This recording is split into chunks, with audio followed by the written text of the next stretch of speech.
Okay, so what should you be posting? What's the actual post that you should send them?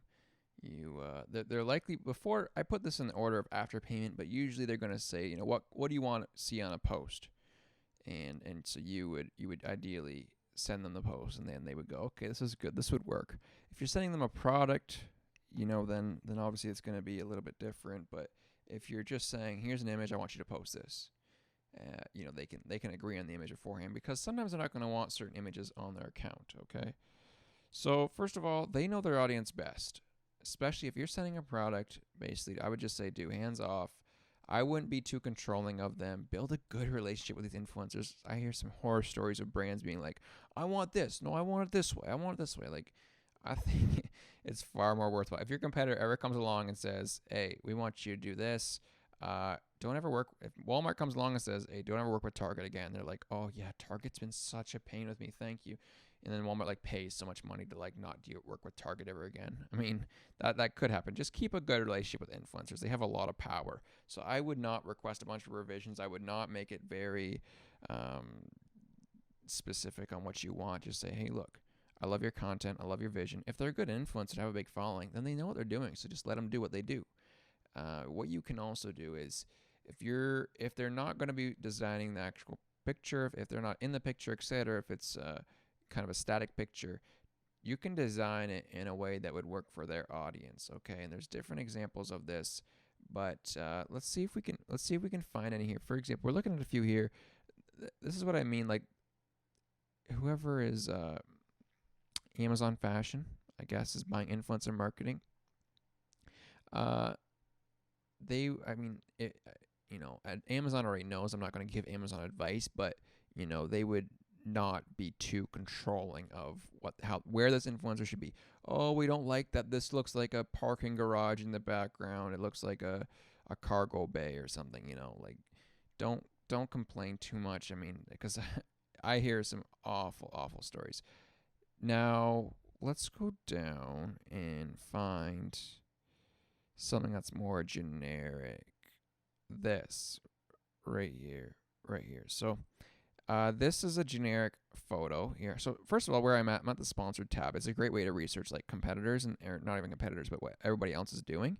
So all these here are all very specific, likely taken by the influencer. But when we went down here, this just looks like a generic photo, and it's not very good. It is pretty awful.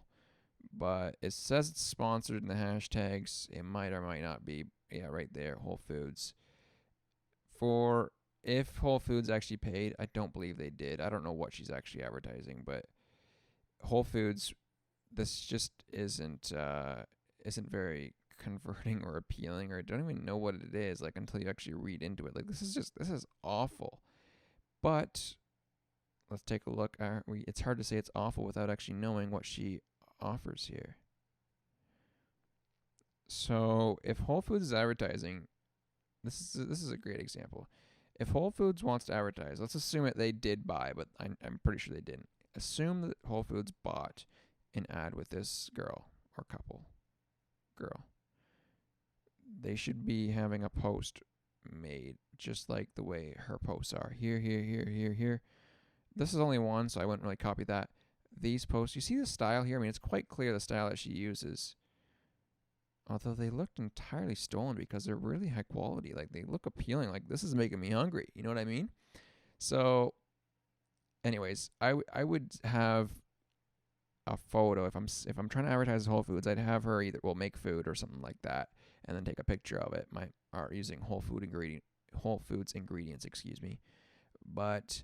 Otherwise, I would just send a photo like this on a white plate with the food that we're trying to advertise or whatever. But I would make it recognizable to the audience so that they can, it's quite clear. Look, 150, 150, 92, and then this one, 38. Right? I'm talking about likes. So these are all in the hundreds, and then this one, 38.